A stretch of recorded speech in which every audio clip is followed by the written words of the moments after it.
কি করা যে ছাত্ররা যদি রাজনীতি করে বেয়াদব হয়ে যাবে, তাই পটিয়ার ছাত্ররা তো রাজনীতি করে না, বেয়াদব হয়েছে কেন? হাটাদের ছাত্ররা তো রাজনীতি করে বেয়াদব হয়েছে কেন? এরকম একটা মশালা দেবো না, হাজারো মশালা দিতে পারবো, তার বেয়াদব হয়েছে কেন? তুমি কি বলছো? আমি রাজনীতি করি না। কি বলছো তুমি? জোরে বলেন। তার মানে তুমি একটা গোলাম।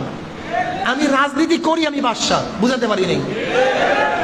যারা রাজনীতি করে তারা রাজা হয়, আর যে রাজনীতি করে না সে প্রজা হয়। কথাটা বুঝাতে পারি না?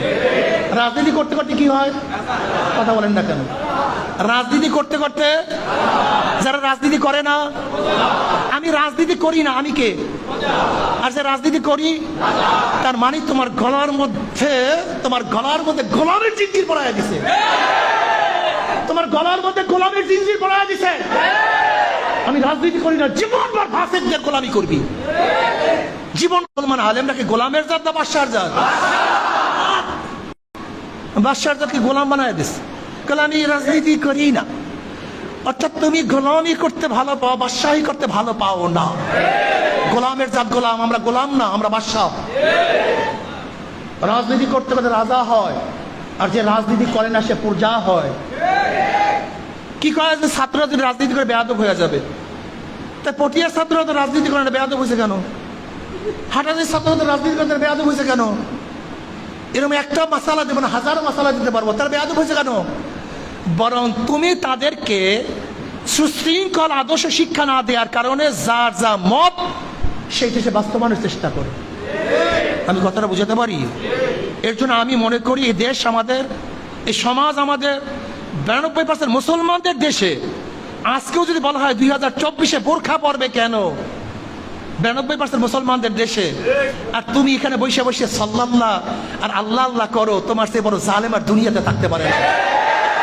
ওর জিবটা দাঁড়িয়ে সিরিয়া ফলাও, ওকে বিচার করো, প্রতিবাদ করো। যে তুমি সাহস কে দিছে 92% মুসলমানদের ইসলামের ডাইরেক্ট এক হুকুমের বিরুদ্ধে কথা বলবি, ইসলামের ডাইরেক্ট কোরআনের বিরুদ্ধে কথা বলবি? এই সাহস তোকে কে দিস? বুঝাতে পারি নেই? শোনেন, ব্রিটিশ 1 কোটি পাগড়িওয়ালাকেও ভয় করতো না, কিন্তু একজন প্রতিবাদীকে খুবই ভয় করতো। বোঝাতে পারি নেই? যদি 1 কোটি পাগড়িওয়ালাও প্রতিবাদ না করে, তাদেরকে ব্রিটিশ ভয় করে না, কিন্তু একজনের যদি মুখ খুলে তাকে কিন্তু ব্রিটিশ ভয় করে। বুঝাতে পারিনি? বিশ্বাস করবেন না, যদি আপনারা গোটা মসজিদে সেজদা দিতে থাকেন আর শেখ হাসিনার যদি কোনো কথা না বলেন, দেখবেন শেখ হাসিনা, খালেদা জিয়া, অমুক তমুক স্বর্ণ দিয়ে আপনাকে মসজিদ বানায় দেবে। তোরা যা কর করতে থাক, আমাকে আকাঙ্ক্ষা কম করার সুযোগ করে দিচ্ছে। আলহামদুলিল্লাহ, আসসালামু আলাইকুম। তুই কত খাবি? আয় ভাই, তুই আয়, মানে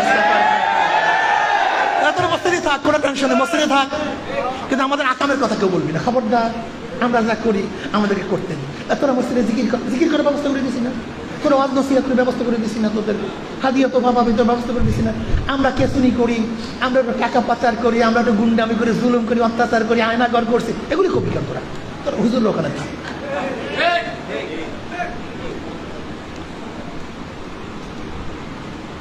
আমার তোলা ভাড়া, আমার ওলামাই کرام দুনিয়াতে থাকার জন্য আসি নেই। বাঁচবা একদিন বাঘের মতো বাঁচবা, শিয়ালের মতো 1000 বছর বাঁচতে লাভটা কি? বিশ্বাস করো, আমি সিগালের মতো একদিনও বাঁচতে চাই না, এক মুহূর্ত আমি সিগালের মতো বাঁচতে চাই না। কার পায়ের নিচে মাথা দিয়ে আমি 1 সেকেন্ড বাঁচতে চাই না, এক মুহূর্ত বাঁচতে চাই না। এই শিক্ষা আমাকে দেওয়া হয়নি। আশিদ্দাউ আলাল কুফার রুহামাউ বাইনাহুম তারাহুম রুকআন সুজদান ইয়াবতাগুনা ফাদলাম মিনাল্লাহি ওয়া রিদওয়ানা। আমরা তো ওই জাতি যারা বুক দেখাতে পারি, পিঠ দেখাতে পারি না। আমরা ওই জাতি যারা মৃত্যুর সাথে আলিঙ্গন করি, ভয় পেয়ে পিছনে দৌড় দেই না। সেই জাতিটাকে পুরো ধ্বংস করে ফেলাইছে। পোলাপানের মাঝের মধ্যে, মেজাজের মধ্যে নাই, কিচ্ছু নাই। কেমন লেতুর ভেতর কেমনে কি চলে, পরে লেতুর ভেতর এরকম করে থাকে। আল্লাহর কাছে মাথা নত করো, ফাসিকের কাছে মাথা উঁচু করো। ফাসিকের কাছে মাথা নত করো কেন? হ্যাঁ?